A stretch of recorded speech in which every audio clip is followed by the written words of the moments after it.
নমস্কার, বহরমপুর থেকে আমি স্মিতা। আমার নতুন একটা ব্লগে সকলকে জানাই স্বাগত। তো আজকে লক্ষ্মী পূজা, তারই সকাল সকাল আমি তোড়জোড় করছি। আমার বাড়িতে আমার মনের খুব ইচ্ছা ছিল যে মা লক্ষ্মীর পূজা করব। তাই সেইভাবে না করলেও নিজে নিজে যতটা পারি আমি নিজেই জোগাড় করে মায়ের পূজা করি। কোনো পুরোহিত দিয়ে পুজো করি না। তো আজকে নিয়ম অনুযায়ী সকালেই লেগে গেছে। তো ওই জন্য আমি পুজোর জোগাড়ে বসে গেছি। আমি পুজোর কাজ করতে মোটামুটি বেশ ভালোই বাসি। ছোটোবেলাতে দুর্গা ঠাকুরের পুজোর সমস্ত জোগাড়ই করতাম। ছোটোবেলা বলতে অনেকটা ছোটোতেই। তারপর বড় হয়ে যাওয়ার পর সংসারের চাপে যাই ঠিকই মন্দিরে, সেইভাবে নিষ্ঠাভাবে সম্পূর্ণ কাজ করা হয় না, কিন্তু ছোটোবেলাতে সব কাজই করতাম। প্রত্যেকটা দিন 4টে দিনই ওখানেই কেটে যেত। যাই হোক, সেটাও গল্প কথা। আজকে পুরনো কথাগুলোই সব যেন গল্প হয়ে গেছে। তো আমি আমার বাড়িতে খুব সুন্দরভাবে নিজে নিজে মন থেকে পুজো করলাম এবং ব্রতর বই ছিল, ব্রতকথার বই থেকে পুজোর নিয়ম দেখে অনেকক্ষণ ধরে পুজো করলাম। তো মন্দিরে পুজো হবে সন্ধেবেলায়, সেটাও তোমাদের অবশ্যই শেয়ার করব।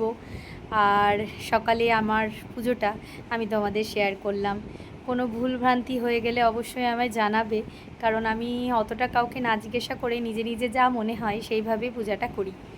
তো প্রথমে আলপনা দিয়েছিলাম, সকালেই করেছি সব কিছু, রাতে খুব একটা কিছু জোগাড় করা হয়েছিল না। পরশুদিন যখন বাড়ি ফিরছিলাম রাত 11টার সময় মা লক্ষ্মীকে কোলে বসিয়ে বাড়ি ফিরেছিলাম। তো সবশেষে পদ্মটা মিসিং হয়ে গেছিলো, কিন্তু আমাকে সমস্ত বাজার রাগ না করে যতবার বললাম ততবার গিয়ে আজ করে এনে দিল। তার জন্যেও আজকে ভিডিওতে থ্যাংক ইউ জানিয়ে দিচ্ছি আমার বড়মশাইকে।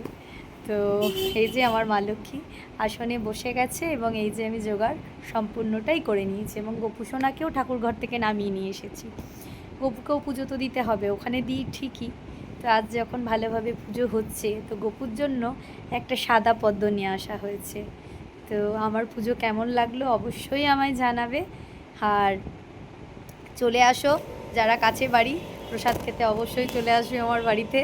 কাউকে নেমন্তন্ন জানাতে পারিনি, সেইভাবে পুজো করছি না, ছোটোভাবেই বাড়িতে। তো